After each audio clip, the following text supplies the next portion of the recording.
Good morning बच्चों। आज हम लोग स्पेक्ट्रम का सेकंड पार्ट पढ़ने जा रहे हैं बच्चों।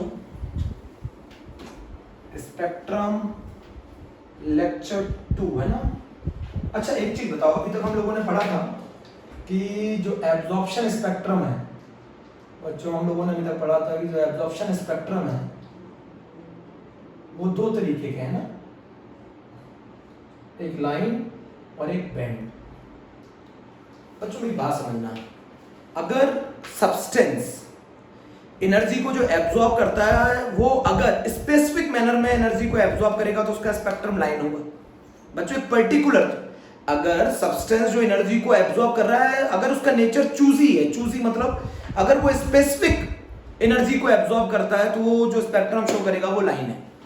और अगर सब्सटेंस एक ब्रॉड रेंज ऑफ एनर्जी को एब्जॉर्ब करेगा तो उसका स्पेक्ट्रम बैंड है। बच्चों मेरी बात समझना, अगर सब्सटेंस का नेचर एनर्जी को एब्जॉर्ब करने में चूजी है, पर्टिकुलर स्पेसिफिक एनर्जी को अगर वो एब्जॉर्ब करता है तो वो लाइन स्पेक्ट्रम देगा। और अगर हमारा सब्सटेंस एक ब्रॉड रेंज, एक वाइड रेंज ऑफ एनर्जी को एब्जॉर्ब करेगा तो उसका स्पेक्ट्रम क्या होगा? बैंड होगा। अगर सब्सटेंस चूजी है नेचर में और अगर वो एब्जॉर्ब करने के मामले में एक पर्टिकुलर स्पेसिफिक वेवलेंथ को ही एब्जॉर्ब करता है तो वो हमें लाइन स्पेक्ट्रम देगा। अगर सब्सटेंस एक ब्रॉड रेंज ऑफ एनर्जी को एब्जॉर्ब करता है तो उसका स्पेक्ट्रम बैंड होगा। बच्चों सब्सटेंस अगर अब पर्टिकुलर एनर्जी को एब्जॉर्ब करता है तो उसका स्पेक्ट्रम लाइन होगा, और अगर सब्सटेंस एक ब्रॉड रेंज ऑफ एनर्जी को एब्जॉर्ब करता है तो उसका स्पेक्ट्रम बैंड होगा। बात समझो मेरी। लाइन का मतलब क्या है? A particular, a specific. अगर सब्सटेंस स्पेसिफिक एनर्जी को एब्जॉर्ब करता है, स्पेसिफिक एनर्जी को एब्जॉर्ब करता है, स्पेसिफिक एनर्जी को एब्जॉर्ब करता है, चूजी नेचर होता है, पर्टिकुलर एनर्जी को एब्जॉर्ब करता है तो उससे जो स्पेक्ट्रम मिलेगा वो हमें लाइन मिलेगा। और अगर सब्सटेंस एक वाइड रेंज और एक ब्रॉड रेंज ऑफ एनर्जी को एब्जॉर्ब करता है, एक वाइड रेंज और एक ब्रॉड रेंज ऑफ एनर्जी को एब्जॉर्ब करता है तो उसका स्पेक्ट्रम बैंड होगा। अच्छा ये चीज दोनों बताती क्या है, लाइन और बैंड? लाइन और बैंड बताती है कि एक सब्सटेंस जब एनर्जी से इंटरेक्ट करता है तो किस तरीके से करता है। सब्सटेंस जब एनर्जी से इंटरेक्ट करता है तो अगर वो एनर्जी में वाइड रेंज ऑफ एनर्जी को एब्जॉर्ब कर लेता है तो उसका interaction, wide range of energy को अगर वो एब्जॉर्ब कर लेता है तो उसका स्पेक्ट्रम हमारा बैंड स्पेक्ट्रम होता है। और अगर वो स्पेसिफिक एक पर्टिकुलर एनर्जी को अगर वो एब्जॉर्ब करता है तो उसका स्पेक्ट्रम कैसा होता है? लाइन। क्लियर करो मेरे भाई कि what do you mean by the line spectrum. अगर एक सब्सटेंस एक पर्टिकुलर एनर्जी को एब्जॉर्ब करे तो वो लाइन है, और अगर एक सब्सटेंस एक वाइड रेंज ऑफ एनर्जी को एब्जॉर्ब करे तो उसका स्पेक्ट्रम बैंड है। मेरी बात को समझो। ये बताता है कि how the substance interact with the energy. Line spectrum और बैंड स्पेक्ट्रम क्या बताता है कि एक सब्सटेंस कैसे इंटरेक्ट करता है एनर्जी के साथ। अगर वो एनर्जी की एक स्पेसिफिक एक पर्टिकुलर एनर्जी को एब्जॉर्ब करे तो लाइन स्पेक्ट्रम है, और अगर वो वाइड रेंज ऑफ एनर्जी को एब्जॉर्ब करे तो बताओ बैंड स्पेक्ट्रम है। बच्चों मैं एक चीज बताना चाहता हूं, आप ये बताओ सब्सटेंस के अंदर एनर्जी एब्जॉर्ब करता कौन है? बच्चों सब्सटेंस जो है, जो भी आपने सब्सटेंस लिया था उस सब्सटेंस में एनर्जी एब्जॉर्ब करता कौन है? तो सब्सटेंस किससे मिलकर बना हुआ है बच्चों? Everything is made up of atom. Substance किससे मिलकर बना हुआ है? एटम। और एटम के अंदर कौन होते हैं? न्यूक्लियस और इलेक्ट्रॉन। तो ये कौन एब्जॉर्ब करता है ये एनर्जी? इलेक्ट्रॉन। इलेक्ट्रॉन जिन एनर्जी को एब्जॉर्ब कर लेगा वो फोटोग्राफिक प्लेट पर, वो स्क्रीन पर नहीं मिलेगी। जिन एनर्जी को वो जाने देगा, जिनको वो एब्जॉर्ब नहीं करेगा, वो सब फोटोग्राफिक प्लेट पर और स्क्रीन पर मिलेंगी। बहुत आसान। बच्चों सब्सटेंस के अंदर कोई स्पेक्ट्रम, कोई भी सब्सटेंस स्पेक्ट्रम शो क्यों करता है? क्योंकि वो सब्सटेंस एनर्जी को एब्जॉर्ब करता है। अगर सब्सटेंस एनर्जी को एब्जॉर्ब करेगा तो सब्सटेंस किससे मिलकर बना हुआ है? सब्सटेंस एटम से मिलकर बना हुआ है। एटम किससे मिलकर बना हुआ है? इलेक्ट्रॉन से मिलकर बना हुआ है। तो असली में एनर्जी एब्जॉर्ब करता कौन है?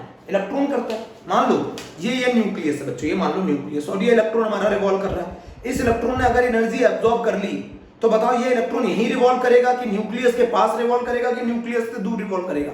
मान लो अगर इस इलेक्ट्रॉन ने एनर्जी एब्जॉर्ब कर ली तो ये इलेक्ट्रॉन यहां घूम रहा है, मान लो न्यूक्लियस के अराउंड, तो ये यहां अगर घूम रहा है तो बताओ अगर इसने एनर्जी एब्जॉर्ब कर ली तो ये दूर जाएगा, दूर घूमेगा कि न्यूक्लियस के पास घूमेगा? कॉमन सी बात है, ये इलेक्ट्रॉन एनर्जी लेकर दूर जाएगा, दूर जाएगा तो दूर रिवॉल्व करेगा। बोलो बच्चों, बहुत आसान है। तो मैं आपको बताना चाहता हूं कि एक सब्सटेंस एनर्जी के साथ कैसे इंटरेक्ट करता है, ये बताता है कि लाइन है कि बैंड स्पेक्ट्रम है। अगर सब्सटेंस एक पर्टिकुलर एनर्जी, एक स्पेसिफिक एनर्जी और एक पर्टिकुलर एनर्जी को अगर वो एब्जॉर्ब करता है तो उसको हम क्या बोलते हैं, लाइन स्पेक्ट्रम बोलते हैं। उसका चूजी नेचर होता है पर्टिकुलर एनर्जी को एब्जॉर्ब कर ले। और अगर बैंड स्पेक्ट्रम का मतलब होता है वाइड रेंज, एक ब्रॉड रेंज ऑफ एनर्जी को अगर वो एब्जॉर्ब करता है तो वो कहलाता है सब्सटेंस। अगर सब ये स्पेक्ट्रम होता क्यों है, ये स्पेक्ट्रम इसलिए होता है क्योंकि सब्सटेंस एनर्जी को अगर एब्जॉर्ब करेगा तो उसके कारण जो स्पेक्ट्रम आता है कि सब्सटेंस स्पेक्ट्रम शो करते क्यों हैं, क्योंकि वो एनर्जी को एब्जॉर्ब करते हैं। सब्सटेंस किससे मिलकर बना है, एटम से। तो एटम के अंदर कौन इलेक्ट्रॉन, कौन एब्जॉर्ब करता है एनर्जी को, इलेक्ट्रॉन। और अगर इलेक्ट्रॉन एनर्जी को एब्जॉर्ब करेंगे तो वो न्यूक्लियस से दूर जाएंगे, दूर रिवॉल्व करना चालू करेंगे। इसका उल्टा है इमिशन। अगर इलेक्ट्रॉन, मान लो इस इलेक्ट्रॉन ने एनर्जी एब्जॉर्ब करी तो ये दूर घूमेगा, है ना, दूर घूमेगा। पहले ही बच्चों यहाँ घूम रहा था, मान लो ये न्यूक्लियस है, ये यहाँ रिवॉल्व कर रहा था, इसने एनर्जी एब्जॉर्ब करी, अभी न्यूक्लियस से दूर घूमेगा। सिमिलरली अगर ये न्यूक्लियस से दूर घूम रहा था तो एनर्जी इमिट करेगा तो न्यूक्लियस के पास आ जाएगा। एनर्जी इमिट करने के बाद न्यूक्लियस के पास आ जाता है, एनर्जी एब्जॉर्ब करने के बाद न्यूक्लियस से दूर चला जाता है।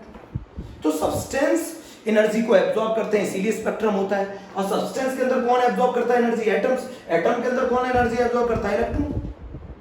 बात समझ गए। जिन एनर्जी को इलेक्ट्रॉन एब्जॉर्ब करेंगे वो मिसिंग होंगी फोटोग्राफिक प्लेट से, जिनको एब्जॉर्ब नहीं करेंगे वो सारी फोटोग्राफिक प्लेट पे दिखाई देंगी। अब मैं आपको बताता हूं कि ये कैसे कहानी है बच्चों। अगर मैं बात करूं रदरफोर्ड के हिसाब से, तो रदरफोर्ड के हिसाब से, सर रदरफोर्ड के हिसाब से जब इलेक्ट्रॉन रिवॉल्व करता है न्यूक्लियस के अराउंड तो उसकी जो शेप होती है बच्चों वो स्पाइरल होती है।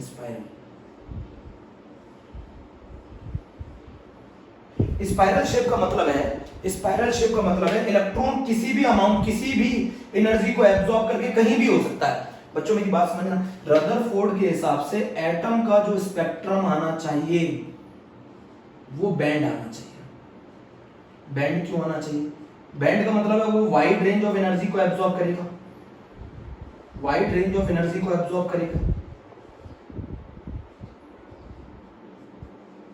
वाइड रेंज ऑफ एनर्जी को एब्जॉर्ब करेगा।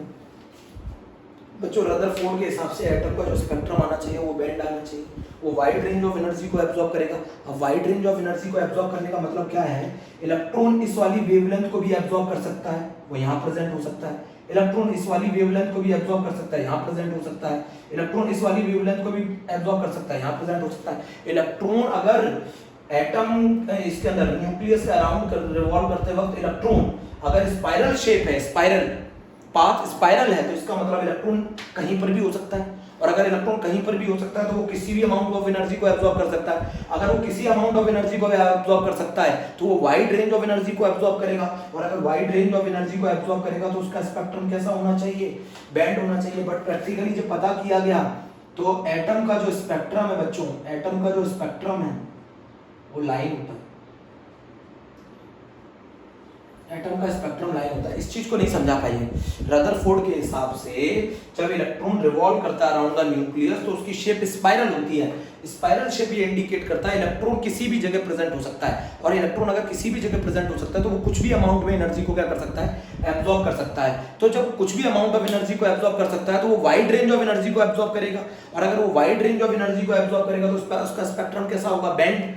बट प्रैक्टिकली जब ये नापा गया, जब चेक किया गया तो एटम का स्पेक्ट्रम कैसा था बच्चों, लाइन। अब बात समझते हैं एब्जॉर्प्शन स्पेक्ट्रम। जो स्पेक्ट्रम है वो हमें बताता है कि एक सब्सटेंस इंटरेक्ट कैसे करता है एनर्जी के साथ। अगर एक सब्सटेंस का नेचर चूजी है, चूजी का मतलब एक पर्टिकुलर एनर्जी को वो क्या करता है, एब्जॉर्ब करता है, एक स्पेसिफिक एनर्जी को एब्जॉर्ब करता है, तो उसका स्पेक्ट्रम जो होगा वो लाइन होगा। अगर वो वाइड रेंज ऑफ एनर्जी को एब्जॉर्ब करता है तो उसका स्पेक्ट्रम बैंड होगा, बैंड होगा। ये चीजें हमें दोनों बताती है कि एक सब्सटेंस एनर्जी के साथ किस तरीके से इंटरेक्ट करता है। बच्चों सब्सटेंस असली में स्पेक्ट्रम होता क्यों है, स्पेक्ट्रम होता है क्योंकि सब्सटेंस एनर्जी एब्जॉर्ब करता है। सब्सटेंस के अंदर किससे मिलकर बना है, एटम से, तो एटम एनर्जी एब्जॉर्ब करते हैं। एटम के अंदर कौन एनर्जी एब्जॉर्ब करता है, इलेक्ट्रॉन एनर्जी एब्जॉर्ब करता है। अगर इलेक्ट्रॉन एनर्जी एब्जॉर्ब करेगा तो ये न्यूक्लियस से दूर रिवॉल्व करेगा। यहां तक की बात समझ में आ गई। अब बात आती है कि रदरफोर्ड, सर रदरफोर्ड ने कहा था जब इलेक्ट्रॉन रिवॉल्व करता है अराउंड द न्यूक्लियस तो उसका पाथ स्पाइरल होता है। स्पाइरल ये बताता है कि इलेक्ट्रॉन हर किसी भी जगह पर प्रेजेंट हो सकता है। अगर इलेक्ट्रॉन ने कुछ भी अमाउंट ऑफ एनर्जी एब्जॉर्ब करी तो किसी भी जगह पे प्रेजेंट हो सकता है। स्पाइरल का यही मतलब है। स्पाइरल का मतलब है इलेक्ट्रॉन किसी भी जगह प्रेजेंट हो सकता है तो कुछ भी अमाउंट ऑफ एनर्जी को एब्जॉर्ब करेगा। जब वो कुछ भी अमाउंट ऑफ एनर्जी को एब्जॉर्ब करेगा तो उसका स्पेक्ट्रम जो होगा वो बैंड होगा। रदरफोर्ड के हिसाब से जब इलेक्ट्रॉन रिवॉल्व करता है न्यूक्लियस के अराउंड तो स्पाइरल शेप होती है। स्पाइरल का मतलब इलेक्ट्रॉन हर जगह प्रेजेंट है, तो इलेक्ट्रॉन कुछ भी अमाउंट ऑफ एनर्जी एब्जॉर्ब कर सकता है और कहीं पर भी प्रेजेंट हो सकता है क्योंकि वो हर जगह प्रेजेंट है। बच्चों यहाँ पर मान लो इलेक्ट्रॉन था, इसने यहाँ एनर्जी एब्जॉर्ब करी, यहाँ पे भी हो सकता है, इलेक्ट्रॉन यहाँ पर भी हो सकता है, इलेक्ट्रॉन यहाँ पर भी हो सकता है, इलेक्ट्रॉन यहाँ पर भी हो सकता है, कहीं पर भी हो सकता है, तो वाइड रेंज ऑफ एनर्जी को एब्जॉर्ब करेगा। जब वाइड रेंज ऑफ एनर्जी को एब्जॉर्ब करेगा तो उसका स्पेक्ट्रम बैंड आना चाहिए था, बट प्रैक्टिकली चेक किया गया तो एटम का स्पेक्ट्रम कैसा था, लाइन था। एटम का स्पेक्ट्रम लाइन था, मेरी बात समझो। एब्जॉर्प्शन स्पेक्ट्रम, मैं स्पेक्ट्रम के बारे में बता रहा हूँ कि स्पेक्ट्रम हमें बताता है कि लाइन और बैंड का क्या मतलब है। बच्चों मैंने आपको सिखाया था, अगर मान लो एक पर्टिकुलर वेवलेंथ की लाइट को अगर आप एब्जॉर्ब कर लो तो वो वेवलेंथ अगर स्क्रीन पर मिसिंग है तो उसकी जगह एक बारीक सी डार्क लाइन आ जाएगी, बाकी जगह सारी चमकीली लाइंस रहेंगी। बोलो, बाकी जगह सिर्फ चमक रहेगी, सिर्फ उस जगह बारीक सी डार्क लाइन आ जाएगी। तो जिस वेवलेंथ को वो एब्जॉर्ब कर लेता है वो स्क्रीन पर मिसिंग होती है। तो एब्जॉर्प्शन स्पेक्ट्रम दो तरीके के होते हैं, लाइन और बैंड। अब लाइन और बैंड के अंदर आपको मैं बता दूं, लाइन ये बताता है कि वो चूजी है नेचर में, चूजी मतलब वो पर्टिकुलर स्पेसिफिक एनर्जी को ही एब्जॉर्ब कर रहा है वो सब्सटेंस, तो इसका मतलब वो लाइन स्पेक्ट्रम है। अगर वो वाइड रेंज ऑफ उसके अगल बगल की बहुत सारी एनर्जी को एब्जॉर्ब करेगा तो उसका स्पेक्ट्रम कैसा होगा, बैंड होगा। ये दोनों स्पेक्ट्रम हमें ये दोनों बताते हैं कि लाइट जो सब्सटेंस है वो इंटरेक्ट कैसे करता है एनर्जी के साथ। अगर उसका इंटरेक्शन स्पेसिफिक है, पर्टिकुलर है, तो उसका स्पेक्ट्रम लाइन होगा, और अगर सब्सटेंस एक वाइड रेंज ऑफ एनर्जीज को, ब्रॉड रेंज ऑफ एनर्जीज को एब्जॉर्ब करता है तो उसका स्पेक्ट्रम बैंड होगा। सब्सटेंस किससे मिलकर बना है, एटम से। एटम किससे के अंदर कौन है, इलेक्ट्रॉन। तो इलेक्ट्रॉन ये एनर्जी को एब्जॉर्ब करते हैं। इलेक्ट्रॉन जिन एनर्जी को एब्जॉर्ब करेंगे वो फोटोग्राफिक प्लेट से मिसिंग होगी। इलेक्ट्रॉन एनर्जी को एब्जॉर्ब करने के बाद न्यूक्लियस से दूर जाएंगे, दूर रिवॉल्व करने लग जाएंगे। अब बात आती है रदरफोर्ड। रदरफोर्ड ने ये कहा था कि एटम का जो स्पेक्ट्रम है वो बैंड है। अब एटम का स्पेक्ट्रम बैंड क्यों है ये मैं बताता हूं, आगे जाके इसका आंसर मिलेगा आपको। ये न्यूक्लियस है, इसके अराउंड इलेक्ट्रॉन क्या कर रहा है, रिवॉल्व कर रहा है, आपको मालूम है ना। ये न्यूक्लियस है, ये न्यूक्लियस है, और न्यूक्लियस में इलेक्ट्रॉन क्या करता है, रिवॉल्व करता है अराउंड द न्यूक्लियस। और बच्चों वो हर जगह प्रेजेंट है, हर जगह स्पाइरल शेप का। स्पाइरल शेप का मतलब क्या है, इलेक्ट्रॉन हर जगह प्रेजेंट है। अगर इलेक्ट्रॉन हर जगह प्रेजेंट है तो कुछ भी अमाउंट ऑफ एनर्जी एब्जॉर्ब कर सकता है, क्योंकि वो कहीं भी हो सकता है। बोलो बच्चों, वो कहीं पर भी हो सकता है, जल्दी बताओ। अगर मान लो इलेक्ट्रॉन यहाँ है तो वो ये वाली एनर्जी को एब्जॉर्ब करेगा, यहाँ पे हो सकता है। अगर इलेक्ट्रॉन यहाँ है, यहाँ पर है, तो वो ये वाली एनर्जी एब्जॉर्ब करके यहाँ पर भी हो सकता है। इलेक्ट्रॉन यहाँ पर है तो ये वाली एनर्जी एब्जॉर्ब करके यहाँ पे भी हो सकता है, क्योंकि इलेक्ट्रॉन हर जगह प्रेजेंट है तो कोई भी अमाउंट ऑफ एनर्जी को एब्जॉर्ब करेगा। जब वो कोई भी अमाउंट ऑफ एनर्जी को एब्जॉर्ब करेगा तो उसका नेचर जो होगा वो बैंड होगा, बैंड स्पेक्ट्रम शो करेगा। तो रदरफोर्ड के हिसाब से स्पाइरल शेप के होने के कारण इलेक्ट्रॉन को जो स्पेक्ट्रम शो करना चाहिए था एटम को, वो बैंड करना चाहिए था, बट प्रैक्टिकली चेक किया गया तो एटम का स्पेक्ट्रम लाइन था। रदरफोर्ड के हिसाब से एटम का स्पेक्ट्रम बैंड होना चाहिए था। बच्चों मान लो मैं इस कमरे में हर जगह प्रेजेंट हूँ, हर जगह प्रेजेंट हो सकता हूँ। मान लो, आपको बहुत ध्यान से मेरी बात सुनिए मेरी, अगर इस कमरे में मैं कोई भी कहीं पर भी प्रेजेंट हूँ तो मान लो ये एनर्जी है, ये वाली एनर्जी मैंने एब्जॉर्ब करी तो मैं यहाँ पे भी हो सकता हूँ। मान लो ये वाली एनर्जी है, ये वाली एनर्जी मैं यहाँ पर भी हो सकता हूँ, तो ये वाली एनर्जी भी एब्जॉर्ब कर लूंगा, ये वाली एनर्जी भी एब्जॉर्ब कर लूंगा क्योंकि मैं यहाँ पे भी हो सकता हूँ। बट मान लो अगर मेरा नेचर, मैं हर जगह प्रेजेंट ना हूं, मान लो मैं इधर प्रेजेंट हूं फिर इसके बाद इधर प्रेजेंट हूं, तो ये वाली एनर्जी एब्जॉर्ब कर सकता हूं जो मुझे यहां से यहां ले जाएगी। आगे जाके सर नील बोर यही बताएंगे कि इलेक्ट्रॉन या तो फर्स्ट ऑर्बिट में घूमेगा या फिर सेकंड ऑर्बिट में घूमेगा, तो वही एनर्जी इलेक्ट्रॉन एब्जॉर्ब कर सकता है जो उसे फर्स्ट ऑर्बिट से सेकंड ऑर्बिट में ले जाए। वो एनर्जी वो एब्जॉर्ब नहीं कर सकता जो उसे फर्स्ट से 1.5 में ले जाए, क्योंकि वो 1.5 में इलेक्ट्रॉन प्रेजेंट हो ही नहीं सकता। आगे जाके यही कहानी। बोलो बच्चों, मैं आपको क्या बताना चाहता हूं, एब्जॉर्प्शन स्पेक्ट्रम की कहानी समझिए। रदरफोर्ड के हिसाब से जो एटम का स्पेक्ट्रम होना चाहिए था बच्चों, वो बैंड होना चाहिए था, बट प्रैक्टिकली चेक किया गया तो एटम का स्पेक्ट्रम लाइन था। इसके हिसाब से एटम के अंदर जो इलेक्ट्रॉन है वो कहीं पर भी प्रेजेंट हो सकता है। इलेक्ट्रॉन अगर कहीं पर भी प्रेजेंट हो सकता है तो कुछ भी अमाउंट ऑफ एनर्जी एब्जॉर्ब कर लेगा, क्योंकि वो हर जगह प्रेजेंट हो सकता है। वो एनर्जी ये वाली भी एब्जॉर्ब कर लेगा जो इसे यहाँ पहुंचा दे, ये वाली भी कर लेगा जो यहाँ पहुंचा दे, ये वाली भी कर लेगा जो इसे यहाँ पहुंचा दे, क्योंकि इलेक्ट्रॉन तो हर जगह प्रेजेंट है। जब वो सारी wide range of, broad range of energy को एब्जॉर्ब कर सकता है इलेक्ट्रॉन, तो वो कौन सा स्पेक्ट्रम शो करेगा अकॉर्डिंग टू रदरफोर्ड, तो उसका स्पेक्ट्रम बैंड होना चाहिए था। बट जब प्रैक्टिकली चेक किया गया तो एटम का स्पेक्ट्रम लाइन था। बोलो बच्चों, क्लियर हुआ कि नहीं? आगे जाके बच्चों आप ये चीज बताओ, मैं को बताऊं, आगे जाके सब नील बोर बताएंगे कि इलेक्ट्रॉन या तो फर्स्ट ऑर्बिट में घूमेगा या सेकंड ऑर्बिट में घूमेगा, तो इलेक्ट्रॉन वही एनर्जी एब्जॉर्ब कर पाएगा जो उसे फर्स्ट से सेकंड में ले जा सके। इलेक्ट्रॉन वही एनर्जी एब्जॉर्ब कर पाएगा जो उसे फर्स्ट से सेकंड में ले जा सके। इलेक्ट्रॉन वो एनर्जी एब्जॉर्ब नहीं करेगा जो उसे फर्स्ट से सेकंड में ना ले जा सके। समझ गए मेरी बात बच्चों? बीच में तो इलेक्ट्रॉन प्रेजेंट हो ही नहीं सकता, बट इस थ्योरी का कहना था इलेक्ट्रॉन कहीं पर भी प्रेजेंट हो सकता है। जब इलेक्ट्रॉन कहीं पर भी प्रेजेंट हो सकता है तो हर अमाउंट ऑफ एनर्जी को एब्जॉर्ब करेगा। जब हर अमाउंट ऑफ एनर्जी को एब्जॉर्ब ऑब्जॉर्व करेगा तो वो वाइड रेंज ऑफ एनर्जी को ऑब्जॉर्व करेगा, ब्रॉड रेंज ऑफ एनर्जी को ऑब्जॉर्व करेगा। और अगर वो ब्रॉड रेंज ऑफ एनर्जी को ऑब्जॉर्व करेगा तो उसका स्पेक्ट्रम कैसा होना चाहिए, बैंड होना चाहिए। मेरी बात समझो, तो एटम का स्पेक्ट्रम पता किया गया तो वो लाइन था। इतनी बात क्लियर हुई पहले, इतनी बात क्लियर करो पहले बच्चों, मेरी बात समझो, बहुत ध्यान से सुनो। ये मैंने क्या बताया है, मैंने बताया कि जो स्पेक्ट्रम होता है किसी सब्सटेंस का, वो लाइन है कि बैंड है, ये उसके नेचर पे डिपेंड करता है कि उसका नेचर चूजी है, स्पेसिफिक है कि पर्टिकुलर वे एनर्जी को एब्जॉर्ब करता है तो वो लाइन स्पेक्ट्रम शो करेगा। अगर वो वाइड रेंज ऑफ या ब्रॉड रेंज ऑफ एनर्जी को एब्जॉर्ब करता है तो वो बैंड स्पेक्ट्रम शो करेगा। ये बताता है कि एक सब्सटेंस इंटरेक्ट कैसे करता है एनर्जी के साथ। एक सब्सटेंस स्पेक्ट्रम क्यों शो करता है, क्योंकि वो एनर्जी को एब्जॉर्ब करता है। एनर्जी को कौन एब्जॉर्ब करता है, उसके अंदर जो एटम है, क्योंकि substance is made up of atom. Atom के अंदर कौन एनर्जी को एब्जॉर्ब करेगा, इलेक्ट्रॉन। अगर इलेक्ट्रॉन एनर्जी को एब्जॉर्ब करेगा तो न्यूक्लियस से दूर जाएगा, अगर एनर्जी इमिट करेगा तो न्यूक्लियस के पास आएगा। रदरफोर्ड के हिसाब से इलेक्ट्रॉन जब रिवॉल्व करता है अराउंड द न्यूक्लियस तो स्पाइरल शेप फॉर्म करता है। स्पाइरल ये बताता है कि इलेक्ट्रॉन हर जगह प्रेजेंट हो सकता है। जब इलेक्ट्रॉन हर जगह प्रेजेंट हो सकता है तो कुछ भी अमाउंट की एनर्जी को एब्जॉर्ब कर लेगा। भाई मैं हर जगह प्रेजेंट हूं तो कोई भी अमाउंट ऑफ एनर्जी को एब्जॉर्ब कर लूंगा। जब वो वाइड रेंज ऑफ एनर्जी को एब्जॉर्ब करेगा तो उसका स्पेक्ट्रम बैंड आना चाहिए, बट वो बैंड स्पेक्ट्रम ना होकर लाइन स्पेक्ट्रम होता है। ये चीज क्लियर कर दूं, और ये चीज आंसर मिलेगा जब आप बोहर थ्योरी पढ़ेंगे, जब आप बोहर थ्योरी पढ़ेंगे। बोलो बच्चों, इतनी बात क्लियर कर। अब हम पढ़ने जा रहे हैं कौन सा स्पेक्ट्रम बच्चों, हाइड्रोजन स्पेक्ट्रम। मान लो बच्चों, अब मैं आपको एक और इसको इसी चीज को रदरफोर्ड की थ्योरी अगर आपको कम क्लियर है तो मैं आपको सिखा दूं थोड़ा सा। रदरफोर्ड की थ्योरी अगर आपको कम क्लियर है तो मैं आपको बता दूं बच्चों। इधर सुनो, जब आप बोहर पढ़ेंगे तो बोहर बोलेंगे इलेक्ट्रॉन एक स्पेसिफिक ऑर्बिट्स में ही घूमता है। या तो इलेक्ट्रॉन एक फर्स्ट ऑर्बिट में घूमेगा, या सेकंड ऑर्बिट में घूमेगा, या थर्ड ऑर्बिट में घूमेगा। तो इलेक्ट्रॉन हर एनर्जी को एब्जॉर्ब नहीं कर सकता। इलेक्ट्रॉन उसी एनर्जी को एब्जॉर्ब कर सकता है। मान लो ये उसी एनर्जी को एब्जॉर्ब कर सकता है इलेक्ट्रॉन जो उसे यहां से यहां पहुंचा दे, जो उसे यहां से यहां पहुंचा दे। इलेक्ट्रॉन उस एनर्जी को एब्जॉर्ब नहीं कर सकता जो उसे यहां से यहां पहुंचा दे। इस एनर्जी को एब्जॉर्ब नहीं कर सकता। बट अगर मैं बात करूं रदरफोर्ड की, तो रदरफोर्ड का कहना था कि इलेक्ट्रॉन की ये चीज तो रदरफोर्ड नहीं बता पाए थे कि जब नापा गया तो एटम का स्पेक्ट्रम कैसा आ रहा था, लाइन आ रहा था, और इनके हिसाब से बैंड होना चाहिए था। क्यों होना चाहिए था? इलेक्ट्रॉन बच्चों यहां पर भी प्रेजेंट है, बच्चों इलेक्ट्रॉन यहां पर भी प्रेजेंट है। मान लो वो ये ना यहां पर भी हो सकता है, इलेक्ट्रॉन यहां पर भी हो सकता है, इलेक्ट्रॉन यहां पर भी हो सकता है, इलेक्ट्रॉन यहां पर भी हो सकता है, इलेक्ट्रॉन यहां पर भी हो सकता है, इलेक्ट्रॉन यहां पर भी हो सकता है। तो ये सारी एनर्जी को एब्जॉर्ब करेगा, इसके अगल बगल वाली सारी एनर्जी को, क्योंकि इलेक्ट्रॉन यहां पर भी हो सकता है, ये भी एनर्जी एब्जॉर्ब कर सकता है, ये भी कर सकता है, ये भी कर सकता है, ये भी कर सकता है। बट इसमें ये नहीं है, इसमें वही एनर्जी एब्जॉर्ब करेगी जो इसे यहां से यहां ले जाए, जो इसे यहां से यहां ले जाए। बट ये वाली एनर्जी एब्जॉर्ब नहीं कर सकता जो इसे बीच में ले जाए। यहां से यहां ले जाने वाली एनर्जी एब्जॉर्ब नहीं कर पाएगा। तो यहां वही एनर्जी एब्जॉर्ब कर पाएगा इलेक्ट्रॉन जो उसे फर्स्ट ऑर्बिट से, मान लो फर्स्ट से सेकंड में ले जा पाए, सेकंड से थर्ड में ले जा पाए, बट वो वाली एनर्जी एब्जॉर्ब नहीं कर सकता जो इलेक्ट्रॉन 1 से 1.5 में ले जाए, क्योंकि 1.5 के अंदर इलेक्ट्रॉन रह ही नहीं सकता। यही तो थ्योरी आगे जाके क्लियर करेगी बोहर। तो इसके हिसाब से सर रदरफोर्ड के हिसाब से जो एटम का स्पेक्ट्रम होना चाहिए था वो बैंड होना चाहिए था। बट अगर हम देखा जाए तो एटम का स्पेक्ट्रम लाइन था। बात क्लियर हो गई? इतनी बात क्लियर हो गई? एटम का स्पेक्ट्रम लाइन था। बोलो बच्चों, अब जरा चेक किया जाए। अब हम लोग क्या पढ़ने जा रहे हैं? बहुत ही इंपॉर्टेंट टॉपिक हाइड्रोजन स्पेक्ट्रम।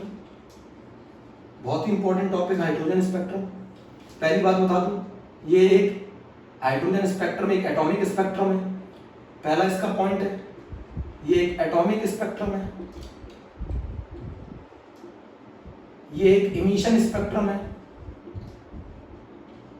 ये एक एटॉमिक स्पेक्ट्रम है, ये एक इमिशन स्पेक्ट्रम है। बच्चों ये बात आपने सुनी, ये एक एटॉमिक स्पेक्ट्रम है, ये एक इमिशन स्पेक्ट्रम है। इमिशन के अंदर भी एक लाइन स्पेक्ट्रम है। बच्चों इस स्पेक्ट्रम के अंदर वेरियस लाइन के ग्रुप मिलते हैं, वेरियस लाइन के ग्रुप मिलते हैं जिनको हम लोग क्या बोलते हैं बच्चों? सीरीज बोलते हैं। इसके अंदर वेरियस लाइन के ग्रुप मिलते हैं जिनको बहुत सारी लाइंस के ग्रुप मिलते हैं बच्चों, बहुत सारी लाइंस के ग्रुप मिलते हैं बच्चों, बहुत सारी लाइंस के ग्रुप मिलते हैं जिसको हम लोग क्या बोलते हैं? सीरीज बोलते हैं। इस हाइड्रोजन स्पेक्ट्रम में जो सीरीज होती हैं, सीरीज का क्या मतलब है? ग्रुप ऑफ लाइंस, लाइंस के group, group of lines, line के ग्रुप को हम लोग सीरीज बोलते हैं। इस हाइड्रोजन स्पेक्ट्रम में जो सीरीज है वो लाइमन सीरीज है। इस हाइड्रोजन स्पेक्ट्रम में कौन कौन सी सीरीज है? लाइमन सीरीज है, बाल्मर सीरीज है, पास्टन सीरीज है, ब्रैकेट सीरीज, फुंड सीरीज है, फुंड पी साइलेंट होता है बच्चों, फुंड सीरीज। तो मैं बता दूं हाइड्रोजन स्पेक्ट्रम के पहले की पॉइंट है, ये एक एटॉमिक स्पेक्ट्रम है, ये एक इमिशन स्पेक्ट्रम है, ये एक लाइन स्पेक्ट्रम है, ये वेरियस लाइन के ग्रुप को सीरीज बोला जाता है और इसके अंदर बहुत सारी लाइंस मिलती हैं, बहुत सारी फोटोग्राफिक प्लेट के ऊपर, स्क्रीन के ऊपर बहुत सारी लाइंस का ग्रुप को हम क्या बोलते हैं, सीरीज बोलते हैं। उस फोटोग्राफिक प्लेट पर बहुत सारी लाइंस मिलती हैं। बात सुनिए मेरी बात ध्यान से, अभी मैं एक एक करके सारी चीज एक्सप्लेन करूंगा। लाइमन सीरीज जो है वो अल्ट्रावायलेट रीजन में मिलती है, बार्मर सीरीज विजिबल रीजन में मिलती है, ये नीट में इस बार क्वेश्चन आया था। पास्टन ब्रैकेट और फुंड सीरीज ये इंफ्रारेड रीजन में मिलती है। बोलो, ये की पॉइंट है। हाइड्रोजन स्पेक्ट्रम एक एटॉमिक स्पेक्ट्रम है, हाइड्रोजन स्पेक्ट्रम एक इमिशन स्पेक्ट्रम है, हाइड्रोजन स्पेक्ट्रम एक लाइन स्पेक्ट्रम है। हाइड्रोजन स्पेक्ट्रम के अंदर वेरियस लाइन के ग्रुप को हम सीरीज बोलते हैं और ये सीरीज लाइमन सीरीज होगी, बाल्मर सीरीज होगी, पास्टन सीरीज होगी, ब्रैकेट सीरीज होगी एंड फुंड सीरीज होगी। नोट करो बच्चों,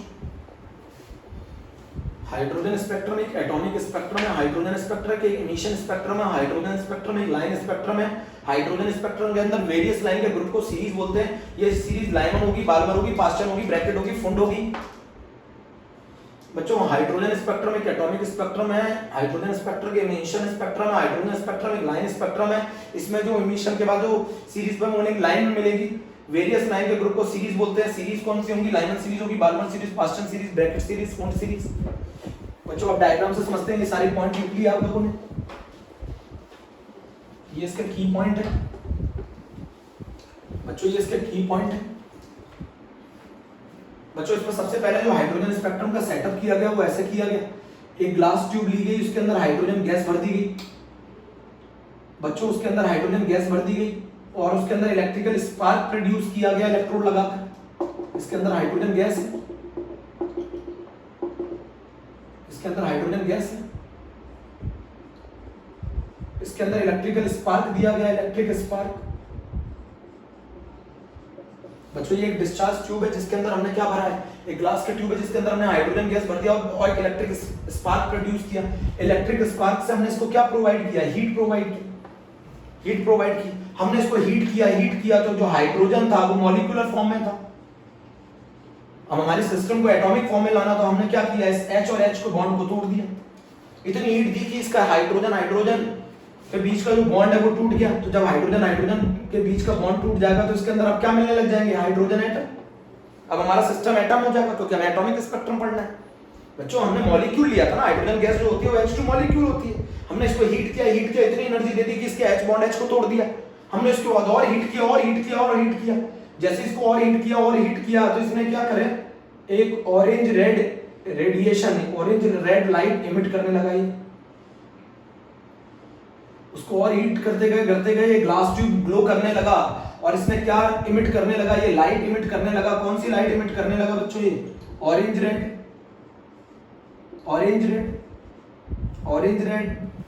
लाइट इमिट करने लगा।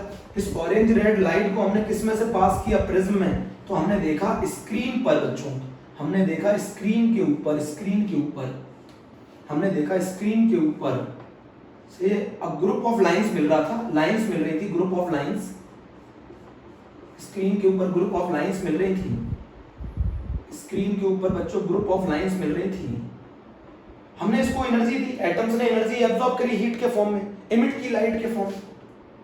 तो हमने देखा कि ग्रुप ऑफ लाइंस मिल रहा था, ऐसे ग्रुप ऑफ लाइंस मिल रही थी बच्चों, और वो सेपरेट थी। वो लाइंस क्लियरली दिख रहा था कि वो सेपरेशन है। इस ग्रुप ऑफ लाइन को इन्होंने पहली बार जो सीरीज मिली उसको नाम दिया ग्रुप ऑफ लाइंस को बाल्मर सीरीज। और बच्चों ये किस रीजन में मिल रही थी, विजिबल रीजन में मिल रही थी। तो जब हाइड्रोजन स्पेक्ट्रम पढ़ा गया तो सबसे पहले जो लाइंस मिली, जो ग्रुप ऑफ लाइंस मिला, वो कौन से ग्रुप ऑफ लाइंस किस सीरीज को बिलोंग करता था, बाल्मर सीरीज को। बाल्मर सीरीज किस रीजन में लाया करती थी, विजिबल रीजन। बच्चों हमने सबसे पहले क्या किया, एक हाइड्रोजन गैस ली ग्लास ट्यूब के अंदर, उसको इलेक्ट्रिक स्पार्क दिया। इलेक्ट्रिक स्पार्क इतना दिया कि पहले उसके हाइड्रोजन मॉलिक्यूल के अंदर जो H बॉन्ड H है उसको बॉन्ड को तोड़ दिया, जिससे हमारा सिस्टम एटॉमिक फॉर्म में आ गया। इसके बाद हमने और इसको हीट किया तो ये ग्लास ट्यूब ग्लो करने लगी। इसने लाइट इमिट की, ऑरेंज रेड लाइट इमिट की, उसको हमने प्रिज्म से पास किया। तो हमने देखा कि लाइंस का एक ग्रुप मिल रहा है, लाइंस का बहुत सारी लाइंस मिल रही हैं, एक लाइन का ग्रुप मिल रहा है जिसको हमने क्या बोला, बाल्मर सीरीज बोला।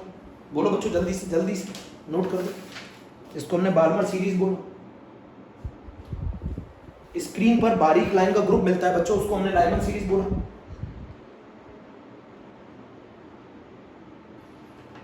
इसका मतलब क्लियर बच्चों, ये दो लाइंस थी इनके बीच में गैप था, इसका मतलब है कुछ वेवलेंथ मिल रही है, कुछ वेवलेंथ नहीं मिल रही बच्चों। इसका मतलब यही तो है ना, लाइंस के बीच में गैप है, इसका मतलब है कुछ वेवलेंथ मिल रही है, जो वेवलेंथ मिल रही है वो लाइन के फॉर्म में मिल रही है, और जो नहीं मिल रही है वो गैप है बच्चों। ये बारीक सी लाइंस के बीच में गैप है, व्हाट इट इंडिकेट, इस बारीक सी लाइन के बीच का जो गैप है वो ये इंडिकेट कर रहा है कि कुछ वेवलेंथ मिल रही है और कुछ नहीं मिल रही, जो नहीं मिल रही है वो गैप के फॉर्म में और जो मिल रही है वो लाइन के फॉर्म में।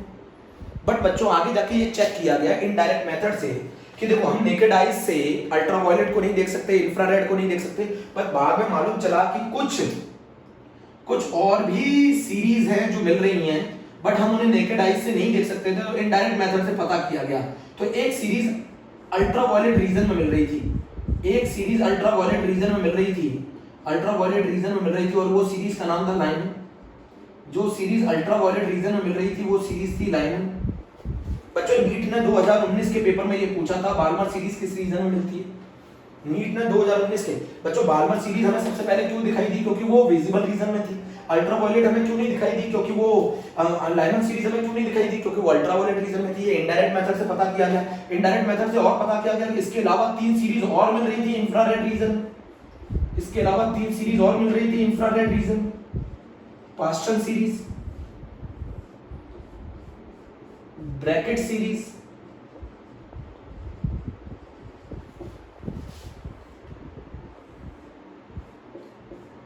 इंफ्रारेड सीरीज, इसके अलावा पीफोन सीरीज, पीफोन, और ये तीनों सीरीज किस में मिल रही थी, इंफ्रारेड में। बच्चों सबसे पहले हमें बाल्मर क्यों दिखाई दी, क्योंकि हमारी आंखें सिर्फ इसको देख सकती हैं, विजिबल रीजन को। ये सारी सीरीज हमें इनडायरेक्ट मेथड से पता की गई कि भाई ये अल्ट्रावायलेट रीजन में भी एक सीरीज मिल रही है और वो लाइमन सीरीज है, इसके अलावा इंफ्रारेड रीजन में भी 3 सीरीज मिल रही है, Paschen, bracket and food series. बोलो बच्चों, तो हमने सबसे पहले क्या सेटअप किया, एक हाइड्रोजन गैस लिए डिस्चार्ज ट्यूब के अंदर, उसको हीट किया, उसने क्या किया, ऑरेंज रेड लाइट इमिट की, उस ऑरेंज रेड लाइट को हमने प्रिज्म से पास किया, तो हमने देखा ग्रुप ऑफ लाइंस मिल रहा है जिसको हमने सीरीज बोला, और ये ग्रुप ऑफ लाइंस जो हमें सबसे पहले मिला वो बाल्मर सीरीज मिली, और ये बाल्मर सीरीज विजिबल रीजन में मिली। इसके अलावा इनडायरेक्ट मेथड से हमने पता किया तो अल्ट्रावायलेट में भी एक सीरीज मिल रही है लाइमन सीरीज, और इंफ्रारेड रीजन में भी 3 सीरीज मिल रही है, Paschen, bracket and food series. बोलो बच्चों, बोलो जल्दी बताओ, इतनी बात समझ में आ गई बच्चों। जहां लाइन है वहां इसका मतलब वो वेवलेंथ प्रेजेंट है, और जहां लाइन नहीं है इसका मतलब वो वेवलेंथ एब्सेंट है। जहां लाइन है, जहां बारीक सी लाइंस है वो वेवलेंथ प्रेजेंट है, सही है, और जो जहां गैप है उसका मतलब वो वेवलेंथ एब्सेंट है। भाई जो प्रेजेंट है वेवलेंथ वो दिख रही है लाइन के फॉर्म में, और जो एब्सेंट है वो दिख रही है गैप के फॉर्म में। बोलो, जो वेवलेंथ प्रेजेंट है वो दिख रही है लाइन के फॉर्म में, और जो वेवलेंथ एब्सेंट है वो दिख रही है किसके फॉर्म में, गैप के फॉर्म में। बोलो बच्चों, तो कौन कौन सी सीरीज थी बताओ जरा बच्चों, Lyman series, Balmer series, Paschen series, Brackett series, Pfund series. जरा मुझे बताओ किस किस रीजन में मिलती है, लाइमन सीरीज अल्ट्रावायलेट रीजन में मिलती है, बाल्मर सीरीज विजिबल रीजन में मिलती है, ये तीनों की तीनों इंफ्रारेड रीजन में मिलती है। बोलो बच्चों, जल्दी बताओ मुझे, जल्दी समझ में आ गया कि नहीं आ गया, डायग्राम जरा समझो पूरा तरह से। ग्रुप ऑफ लाइंस को हम लोग क्या बोलते हैं बच्चों, सीरीज बोलते हैं। बारीक सी लाइंस, जो लाइंस हमें मिल रही है इसका मतलब वो वेवलेंथ प्रेजेंट है, जो लाइंस हमें नहीं मिल रही हैं वो वेवलेंथ एब्सेंट है। यही तो मतलब है, जो प्रेजेंट है वो लाइन के फॉर्म में दिखाई दे रही है और जो एब्सेंट है वो गैप के फॉर्म में दिखाई दे रही है। क्लियरली बताया जा रहा है कि लाइन सेपरेट हो रही है, इसका मतलब है कुछ वेवलेंथ प्रेजेंट है, कुछ वेवलेंथ एब्सेंट है। जो वेवलेंथ एब्सेंट है वो गैप के फॉर्म में दिखाई दे रही है, जो वेवलेंथ प्रेजेंट है वो लाइन के फॉर्म में दिखाई दे रही है। तो सबसे पहले कौन सी सीरीज मिली, बाल्मर सीरीज मिली। इसके बाद इनडायरेक्ट मेथड से पता किया गया तो अल्ट्रावायलेट रीजन में भी एक सीरीज थी जिसको लाइमन सीरीज बोला गया, और इंफ्रारेड रीजन में 3 सीरीज थी जिसको पास्टल, ब्रैकेट और फुंड सीरीज बोला गया। बच्चों पूरा सेटअप करो, ये hydrogen spectrum, Lyman series ultraviolet region में, बाल्मर सीरीज विजिबल रीजन में, पास्टल, ब्रैकेट और फुंड सीरीज इंफ्रारेड रीजन में मिलती है। बच्चों अगर मैं हाइड्रोजन गैस ले लूं एक ट्यूब के अंदर, उसके अंदर इलेक्ट्रिक स्पार्क प्रोड्यूस करूं, उसको हीट करते जाओ तो वो ग्लो करेगा, तो उसको लाइट को हमने प्रिज्म से पास की तो हम देखेंगे फोटोग्राफिक प्लेट पर अब बहुत बारीक बारीक लाइंस का ग्रुप मिल रहा है, और जो लाइन का ग्रुप सबसे पहले मिलेगा उसको बाल्मर सीरीज बोलेंगे। जो बारीक बारीक लाइन का ग्रुप सबसे पहले मिलेगा फोटोग्राफिक प्लेट पर, उसे हम बार्मर सीरीज बोलेंगे। पर हमने पता किया गया कि इससे एक अल्ट्रावायलेट रीजन में भी एक हमें सीरीज मिल रही है, उसको लाइमन सीरीज बोला गया। हमने ये भी पता किया कि इंफ्रारेड रीजन में भी 3 सीरीज मिल रही है, जिसको हमने पास्टल ब्रैकेट एंड फुंड सीरीज बोला। बच्चों मैंने क्लियर लिखा है, लाइमन सीरीज अल्ट्रावायलेट रीजन में मिलती है, बार्मर सीरीज विजिबल रीजन में मिलती है, Paschen Brackett series and Pfund series infrared में मिलती है। बच्चा पूछता है सर ये लाइन क्या इंडिकेट करता है? ये लाइन इंडिकेट करता है कि जो वेवलेंथ प्रेजेंट होगी वो तो स्क्रीन पर दिखाई देगी एज अ लाइन, और जो वेवलेंथ एब्सेंट होगी वो गैप के फॉर्म में दिखाई देगी। जो वेवलेंथ नहीं मिलेगी वो गैप है, जो वेवलेंथ मिलेगी वो लाइन के फॉर्म में मिलेगी। मेरी बात समझो, बोलो बच्चों। और जो वेवलेंथ आएगी, मानो लाइमन सीरीज में जो वेवलेंथ आएगी वो किस रीजन में आएगी? वेवलेंथ अल्ट्रावायलेट में। बार्मर सीरीज में जो वेवलेंथ आएगी वो किस रीजन में आएगी? विजिबल रीजन में आएगी। पास्टल सीरीज, ब्रैकेट सीरीज और पी-फुंड सीरीज में इन लाइन की जो वेवलेंथ आएगी वो किस रीजन में लाई करेगी? Infrared reason. बोलो बच्चों, मान लो अगर बार्मर सीरीज में जो भी लाइन आएंगी उनकी वेवलेंथ 350 नैनोमीटर से लेकर 750 नैनोमीटर के बीच में लाई करेगी। बट अगर जो भी लाइन लाइमन सीरीज में आएंगी उनकी वेवलेंथ 350 नैनोमीटर से कम होगी, और जो भी इंफ्रारेड रीजन में आएगी उनकी वेवलेंथ 750 नैनोमीटर से ज्यादा होगी। भाई जो भी लाइन बार्मर सीरीज में आएंगी उनकी वेवलेंथ 350 से लेकर 750 नैनोमीटर तक होगी। जो भी लाइन अल्ट्रावायलेट रीजन में आएगी उनकी वेवलेंथ 350 नैनोमीटर से कम होगी, और जो भी लाइन पास्टल ब्रैकेट और फुंड में आएगी उनकी वेवलेंथ 750 नैनोमीटर से ज्यादा होगी। बात को क्लियर कर लो पहले, इसका एक्सप्लेनेशन सर बोर करेंगे, बट मैं पहले ही समझा दूं, बच्चों। डायग्राम जरा समझ लो, डायग्राम जरा समझो बच्चों।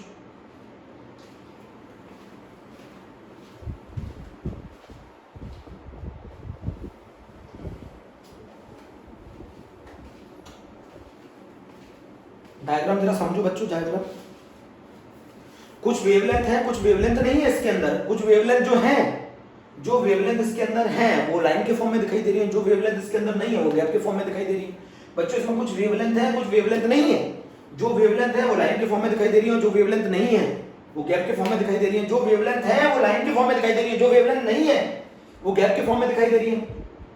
बच्चों हमने एक हाइड्रोजन गैस ली एक ट्यूब के अंदर, उसको हमने इलेक्ट्रिक स्पार्क देके हीट किया, उसने लाइट को इमिट किया, मतलब हमने इसको हीट एब्जॉर्ब कराई, और इसने वो जो हीट एब्जॉर्ब करी वो इमिट की in the form of light. उसको हमने प्रिज्म से पास किया तो हमने देखा स्क्रीन पर बहुत सारी बारीक बारीक लाइन का ग्रुप मिल रहा है, और जो बारीक बारीक लाइन का जो सबसे पहला ग्रुप मिला उसको हमने बार्मर सीरीज बोला, वो विजिबल रीजन में लाई करता है। बट हमने इनडायरेक्ट मेथड से पता किया कि अल्ट्रावायलेट रीजन में भी लाइंस का एक ग्रुप मिल रहा है जिसको हमने लाइमन सीरीज बोला। उसी तरीके से हमने इंफ्रारेड रीजन में भी लाइंस के 3 ग्रुप मिल रहे हैं, बहुत सारी लाइंस मिल रही है, और ग्रुप ऑफ लाइंस को हमने सीरीज बनाया तो पास्टल ब्रैकेट एंड फुंड सीरीज में कुछ वेवलेंथ प्रेजेंट है, कुछ वेवलेंथ प्रेजेंट नहीं है। अब अच्छा मैं कैसे मालूम चला कि कुछ वेवलेंथ प्रेजेंट और कुछ वेवलेंथ प्रेजेंट नहीं है? इसके लिए एक फॉर्मूला दिया गया जिसका नाम था बाल्मर फॉर्मूला। इसके लिए एक फॉर्मूला दिया गया बाल्मर फॉर्मूला। बच्चों इसके लिए एक फॉर्मूला दिया गया बाल्मर फॉर्मूला। इसके लिए हमें एक फॉर्मूला दिया गया जिसका नाम था बाल्मर फॉर्मूला। अब बाल्मर फार्मूला बच्चों क्या है? बाल्मर फार्मूला मैं बता दूं, इसका formula 1 lambda r 1 n1 square minus 1 n2 square. n1 n2 is always greater than n1। बच्चों मैं एक चीज बता दूं, अगर आप n1 और n2 की वैल्यू इंटीजर रखेंगे और n2 को बड़ा रखेंगे n1 से, तो जो वेवलेंथ आएगी वो वेवलेंथ स्क्रीन पर प्रेजेंट होगी। n1 और n2 को इंटीजर रखेंगे और n2 को बड़ा रखेंगे n1 से, तो जो वेवलेंथ आएगी वो स्क्रीन पर प्रेजेंट होगी। बट अगर आपने n1 को फ्रैक्शन रखा या n2 को फ्रैक्शन रखा, या n1 और n2 दोनों को फ्रैक्शन रखा, तो जो वेवलेंथ आएगी वो स्क्रीन पर प्रेजेंट नहीं होगी। जो वेवलेंथ आएगी वो स्क्रीन पर प्रेजेंट नहीं होगी। जो वेवलेंथ आएगी वो स्क्रीन पर प्रेजेंट नहीं होगी। आपने n1 को फ्रैक्शन में रखा, वो वेवलेंथ आएगी, जो वेवलेंथ आएगी वो स्क्रीन पर प्रेजेंट नहीं होगी। अगर आपने n2 को फ्रैक्शन में रखा तो जो वेवलेंथ आएगी वो स्क्रीन पर प्रेजेंट नहीं होगी। आपने n1 और n2 दोनों को फ्रैक्शन में रखा तो जो वेवलेंथ आएगी वो स्क्रीन पर प्रेजेंट नहीं होगी। आपको n1 और n2 को इंटीजर रखेंगे तो जो वेवलेंथ आएगी वो स्क्रीन पर प्रेजेंट होगी। अगर आपने n1 और n2 को इंटीजर रखा तो जो वेवलेंथ आएगी वो स्क्रीन पर प्रेजेंट होगी। अगर आपने n1 और n2 को इंटीजर रखा तो जो वेवलेंथ आएगी वो स्क्रीन पर प्रेजेंट होगी। अगर आपने n1 और n2 को इंटीजर नहीं रखा तो जो वेवलेंथ आएगी वो स्क्रीन पर प्रेजेंट नहीं होगी। इस फार्मूले ने बोला इसमें जो बच्चों R होता है वो रेडबर्ग कांस्टेंट होता है जिसकी वैल्यू 109,678 पर सेंटीमीटर होती है। 109,678 भी कह सकते हैं, 109,678 पर सेंटीमीटर होती है। और अगर हम करें 109,678 पर मीटर भी होती है। आप बाल्मर फॉर्मूले ने हमें बताया कि कौन सी वेवलेंथ स्क्रीन पर प्रेजेंट होगी और कौन सी वेवलेंथ स्क्रीन पर प्रेजेंट नहीं होगी। जो वेवलेंथ स्क्रीन पर प्रेजेंट होगी वो वही होगी जिसमें n1 और n2 इंटीजर होंगे। अगर आपने n1 को फ्रैक्शन में ले लिया तो जो वेवलेंथ आएगी वो स्क्रीन पर प्रेजेंट नहीं होगी, मतलब वो गैप होगा। आपने अगर n2 को फ्रैक्शन ले लिया तो जो वेवलेंथ आएगी वो स्क्रीन पर प्रेजेंट नहीं होगी, या फिर आपने n1 और n2 को फ्रैक्शन में ले लिया तो जो वेवलेंथ आएगी वो स्क्रीन पर प्रेजेंट नहीं होगी। बच्चों इस फार्मूले ने हमें बताया कि n1 और n2 को ऑलवेज इंटीजर लेना है, n2 should be greater than n1 होना चाहिए। इससे जो वेवलेंथ आएगी वो स्क्रीन पर प्रेजेंट होगी एज अ लाइन। इससे जो वेवलेंथ आएगी वो लाइन के फॉर्म में प्रेजेंट होगी। बच्चों जब हम लाइमन सीरीज पढ़ते हैं तब हम n1 की वैल्यू 1 रखते हैं, n2 कुछ भी रख सकते हो 2 से लेके इनफाइनाइट तक। अगर आप n1 की वैल्यू 1 रखेंगे और n2 की वैल्यू 2 से लेके इनफाइनाइट रखेंगे तो जो वेवलेंथ आएगी वो किस सीरीज में आएगी? लाइमन सीरीज में आएगी। बच्चों अगर आप n1 की वैल्यू 1 रखेंगे और n2 की वैल्यू 2 से लेके इनफाइनाइट कुछ भी रख दें तो जो वेवलेंथ आएगी वो किस सीरीज में आएगी? लाइमन सीरीज में आएगी। जो भी लाइन आएगी उसकी जो वेवलेंथ आएगी वो लाइमन सीरीज में आएगी। उसी तरीके से बाल्मर सीरीज के अंदर बच्चों n1 को 2 रख लो, n2 को कुछ भी रख लो 3 से लेके इनफाइनाइट तक, तो जो वेवलेंथ आएगी वो किस सीरीज में प्रेजेंट होगी? विजिबल में प्रेजेंट होगी। n1 की वैल्यू अगर आप 1 रखते हो और n2 की वैल्यू 2 से लेके इनफाइनाइट तक रखते हैं तो जो भी सीरीज आएगी, जो भी वेवलेंथ आएगी वो किस सीरीज में लाई करेगी? लाइमन सीरीज में लाई करेगी। n1 की वैल्यू 2 रख लो और n2 की वैल्यू 3 से लेके इनफाइनाइट तक कुछ भी रख लो तो जो वेवलेंथ आएगी वो किस सीरीज में लाई करेगी? बाल्मर सीरीज में लाई करेगी। उसी तरीके से n1 को 3 रख लो और n2 को 4 से लेकर इनफाइनाइट तक कुछ भी रख लो, बट इंटीजर वैल्यू रखनी है।